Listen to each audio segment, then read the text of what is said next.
BITSAT exam में लगभग हमारे पास में 20 दिन का समय रह गया है और इस क्रिटिकल टाइम में क्या होनी चाहिए हमारी राइट प्रिपरेशन की अप्रोच और स्ट्रैटेजी, हम इस वीडियो में इस पर बात करेंगे। इसलिए आप इस वीडियो को स्टार्टिंग से लेकर के एंड तक के पूरा देखिएगा, जिससे कि आप कोई भी इंपॉर्टेंट चीज को मिस ना कर दे। अगर आप चैनल पर नए हैं तो चैनल को जरूर सब्सक्राइब करें फॉर रेगुलर नोटिफिकेशंस। तो यहाँ पे चलिए जानते हैं कि किस तरीके से हमें जो है इन लास्ट के बचे हुए दिनों में प्रिपरेशन की जरूरत है। अभी हम देख सकते हैं कि कई स्टूडेंट्स जो है अभी अपने जेईई मेंस के बाद में प्रिपरेशन कर रहे होंगे और कुछ जो है थोड़े से निराश हो गए और वो सोच रहे होंगे कि मैं इसकी प्रिपरेशन करूं या नहीं करूं। लेकिन कुछ ऐसे भी स्टूडेंट्स हैं जिनका ड्रीम डेस्टिनेशन है बिट्स पिलानी।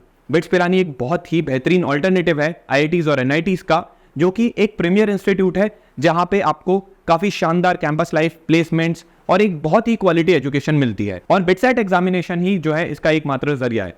तो कैसे जो है हम इस एग्जाम में एस कर सकते हैं, हम इन्हीं चीजों के बारे में बात करेंगे। आगे बढ़ने से पहले एक जरूरी बात, अगर आप अपनी बिटसेट 2024 की प्रिपरेशन को बूस्ट करना चाहते हैं तो आप हमारे बिटसेट 2024 क्रैश कोर्स शौर्य बैच को चेकआउट कर सकते हैं। इन सभी की डिटेल्स आपको डिस्क्रिप्शन बॉक्स में मिल जाएगी। साथ ही अगर आप लॉजिकल रीजनिंग और इंग्लिश स्पेसिफिक प्रिपरेशन करना चाहते हैं तो आप हमारे LR and English rank test batch को भी देख सकते हैं, उसकी भी डिटेल्स आपको डिस्क्रिप्शन बॉक्स में मिल जाएगी। तो अब बात कर लेते हैं इन बचे हुए 20 दिनों में क्या करना है। तो सबसे पहले हमें देखना है कि जो हम पढ़ रहे हैं वो हमारे ऑफिशियल सिलेबस के अलाइंड है या नहीं है। हमारी पूरी अप्रोच जो है ऑफिशियल सिलेबस के अराउंड ही होनी चाहिए। इसलिए जो है सबसे पहले सिलेबस को साथ में रखिए और उसके अकॉर्डिंग जो है प्रिपरेशन आप अपनी करते जाइए। सेकंड मोस्ट इंपॉर्टेंट थिंग है कि आपको एग्जाम में मेजॉरिटी ऑफ सिलेबस कवर करना है। ध्यान रखिए कि बिटसेट का पेपर जो है काफी अनप्रेडिक्टेबल होता है, उसमें कुछ ज्यादा इंपॉर्टेंट या कम इंपॉर्टेंट नहीं होता है, उसमें लगभग आपका सभी इंपॉर्टेंट होता है जो कि आपके ऑफिशियल सिलेबस में प्रोवाइडेड है। इसलिए आपको कोशिश करनी है कि फर्स्ट अटेम्प्ट से पहले आपको अपना मेजॉरिटी ऑफ सिलेबस जो है कंप्लीट करके जाना है, क्योंकि अगर आपका मैक्सिमम सिलेबस कंप्लीट रहेगा यानी कि आपकी प्रोबेबिलिटी ऑफ सक्सेस भी काफी हाई रहेगी। इसलिए इस बात का ध्यान रखिए। साथ ही साथ आपको अपनी कॉन्सेप्चुअल क्लैरिटी और बेसिक्स पर काम करना है, क्योंकि जब आप अपने बेसिक्स को ब्रश अप कर लेंगे तो आप पाएंगे कि आप एग्जाम में एटलीस्ट जो है थोड़ा नॉलेज के साथ में जाएंगे, तो आप कोई भी क्वेश्चन अगर आपका आया तो आप उसको अच्छे तरीके से सॉल्व कर पाएंगे। इसलिए अपने बेसिक्स पर ध्यान दीजिएगा, क्योंकि बेसिक्स ही जो है आपको एग्जाम में पूछे जाते हैं। यहाँ पे हो सकता है कि थोड़ी सी चीजें ट्रिकी हो सकती है, थोड़े स्ट्रेट फॉरवर्ड हो सकते हैं, लेकिन सारी चीजें जो है आपके बेसिक्स कॉन्सेप्ट्स के अराउंड ही रिवॉल्व करती है। इसलिए इस बात का जो है खास ख्याल हमें रखना है। इसके बाद में हमें ध्यान रखना है कि हमें वो टॉपिक्स भी कवर करके जाने हैं जो कि जेईई के सिलेबस से रिमूव हो गए थे, लेकिन वो बिटसेट के सिलेबस में है। इसलिए हम जो है उन्हें बिल्कुल भी कम नहीं आंक सकते, उन्हें भी जो है हमें बराबर का इंपॉर्टेंस देना है। अगर हमने उनको नहीं पढ़ा है तो एटलीस्ट जो है हमें कोशिश करनी है कि हमें एक बेसिक लेवल पे जो है उनका आइडिया लग जाए। इसलिए उन टॉपिक्स को भी हमें डेफिनेटली कवर करके जाना है। तो इस बात को भी आप यहाँ पे ख्याल रखिएगा। अब इसके साथ साथ हमें यहाँ पे क्वेश्चन सॉल्विंग की सबसे ज्यादा प्रैक्टिस करनी है, क्योंकि जो क्वेश्चन सॉल्विंग वाला पार्ट है ना, सिर्फ कॉन्सेप्ट्स पढ़ने से जो है आप क्वेश्चन सॉल्व नहीं कर पाते।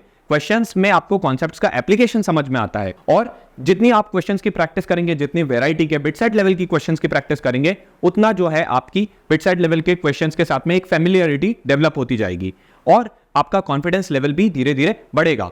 इसलिए जो है आपको जितनी ज्यादा हो सके क्वेश्चंस की प्रैक्टिस करनी है और आपको हर तरीके के क्वेश्चंस, चाहे फिर वो इजी हो, मीडियम हो, हार्ड हो, आपको हर तरह के क्वेश्चंस का टाइप्स को समझना है। और ये सभी की प्रिपरेशन आप हमारे बिटसेट क्रैश कोर्स में आपको मिल जाती है, चाहे फिर वो कॉन्सेप्ट्स हो या क्वेश्चन सॉल्विंग की अप्रोच हो। ये सभी चीजें आपको हमारे बिटसेट क्रैश कोर्स के अंदर देखने को मिल जाती है, जिसकी डिटेल्स आपको डिस्क्रिप्शन बॉक्स में मिल जाएगी, तो आप उसको भी अपनी प्रिपरेशन के लिए देख सकते हैं। साथ ही साथ ध्यान रखिएगा कि लॉजिकल रीजनिंग और इंग्लिश के सेक्शन को बिल्कुल भी हल्के में नहीं लेना है, क्योंकि ये एक काफी क्रिटिकल सेक्शन होता है। ये मेक और ब्रेक टाइप का सेक्शन होता है जो कि आपके सिलेक्शन को डिसाइड भी कर सकता है। तो यहाँ पे देखिए कि आपके 90 मार्क्स होते हैं। कई स्टूडेंट्स जेईई में इन पर्टिकुलर टॉपिक्स को कवर नहीं करते क्योंकि वो सिलेबस में होता नहीं है, वहां पे सिर्फ फिजिक्स, केमिस्ट्री, मैथ्स ही आपकी टेस्ट की जाती है। लेकिन इस एग्जाम में दो ये बोनस सेक्शन भी होते हैं, लॉजिकल रीजनिंग और इंग्लिश, काफी स्कोरिंग भी होते हैं। तो यहाँ से डरने वाली बात नहीं है, अगर आप इनकी अच्छे से प्रैक्टिस करके जाएंगे तो एक यहाँ पे भी आप काफी अच्छा स्कोर ला सकते हैं। इसी के साथ में आपको जितने ज्यादा मॉक टेस्ट हो सके उनका प्रैक्टिस करना स्टार्ट कर देना चाहिए, क्योंकि ये टाइम अगर आप सोचेंगे कि अभी मेरा सिलेबस इतना ही हुआ है या मैं मॉक टेस्ट जो है आज से 5 दिन 10 दिन बाद लगा लूंगा, तो आपके पास में समय काफी कम रह जाएगा। फिर जो है आप अपनी गलतियों को पकड़ भी नहीं पाएंगे, प्रॉपर्ली एनालाइज भी नहीं कर पाएंगे इतने कम टाइम में। इसलिए अभी से ही जो है मॉक टेस्ट देना स्टार्ट कर दीजिए, चाहे फिर वो 2 दिन के इंटरवल से दीजिए या 3 दिन के इंटरवल से। लेकिन जब आप मॉक टेस्ट देंगे तो आपको ये पता लग पाएगा कि अभी आप कहाँ स्टैंड कर रहे हैं और वहां पे कितना स्कोप ऑफ इंप्रूवमेंट की जरूरत है। मॉक टेस्ट लिखने के साथ साथ उन्हें प्रॉपर्ली एनालाइज भी कीजिए। जब आप प्रॉपर्ली एनालाइज करेंगे तब आपको अपनी गलतियों का पता चलेगा और उसके बेसिस पे आप वहां पर इंप्रूवमेंट कर पाएंगे। इसलिए इन बातों का भी आपको खास ख्याल रखना है। साथ ही साथ एक बात ध्यान रखिए कि जो आपका फर्स्ट अटेम्प्ट है वहां पे आपको अपना बेस्ट दे करके आना है, और अपना बेस्ट आपको इस तरीके से देना है कि आपको ये नहीं सोचना है कि अरे मेरा जो सेकंड अटेम्प्ट है मैं वहां पे जो है अच्छे से कर लूंगा। नहीं, आपको अपना बेस्ट दे करके आना है। सेकंड अटेम्प्ट तो सिर्फ आपके बेटरमेंट के लिए होता है कि जो आपने फर्स्ट अटेम्प्ट में जितना स्कोर लाया है अपने बेस्ट पोटेंशियल के साथ में, उसको जो है आप सेकंड अटेम्प्ट में थोड़ा सा वहां पे और मॉडिफाई कर सको, थोड़ा सा इंप्रूव कर सको। इसलिए अपने फर्स्ट अटेम्प्ट में आपको अपना 150% लगा देना है। जितना ज्यादा हो सके उतना जो है आपको स्कोर फर्स्ट अटेम्प्ट में लेकर के आना है। इसलिए इसी माइंडसेट के साथ में आपको अपनी पढ़ाई जारी रखनी है। अब जो एक सबसे इंपॉर्टेंट यहाँ पे फैक्टर होता है वो आपके बिटसेट की प्रिपरेशन को हैम्पर कर सकता है, और वो है कि आपका जो भी जेईई मेंस का भी सेकंड अटेम्प्ट का रिजल्ट आपके सामने आया है, हो सकता है कि उसके कारण आपके अंदर एक निराशा भर जाती है और हो सकता है कि इससे जो है आपकी प्रिपरेशन थोड़ी सी डिस्टर्ब हो जाए। लेकिन इसको जो है खुद पे हावी नहीं होने देना है। आपको ये सोचना है कि अभी बिटसेट आपके लिए एक बहुत ही बढ़िया गोल्डन अपॉर्चुनिटी है। अगर आपके 80 परसेंटाइल 90 परसेंटाइल भी आए हैं तो आप ये सोचिए कि आपके ठीक है डिसेंट परसेंटाइल आए हैं, जितना हो सकता था आपने अपना बेस्ट दिया और उसके हिसाब से रिजल्ट आया। लेकिन अभी भी आपके पास में एक अच्छी अपॉर्चुनिटी है बिटसेट के रूप में, तो यहाँ पे हम जो है काफी अच्छा कर सकते हैं। देखिए जेईई और बिटसेट को हम एक साथ में कंपैरिजन कर ही नहीं सकते, दोनों ही एग्जाम्स बिल्कुल अलग है। बिटसेट में जहां पे स्पीड एंड एक्यूरेसी है वहां पे डिफिकल्टी लेवल के टर्म्स में जेईई जो है थोड़ा ज्यादा डिफिकल्ट कहलाता है। इसलिए बिटसेट जो है काफी डुएबल एग्जाम होता है। अगर आपने स्पीड एंड एक्यूरेसी पे काम कर लिया, लॉजिकल रीजनिंग और इंग्लिश पे काम कर लिया, तो डेफिनेटली जो है आप ओवरऑल एग्जाम में भी काफी बढ़िया कर सकते हो। इसलिए बिल्कुल भी जो है जेईई के परफॉर्मेंस को अपने बिटसेट के रिजल्ट को हैम्पर नहीं होने देना है। आपको खुद में भरोसा रखना है।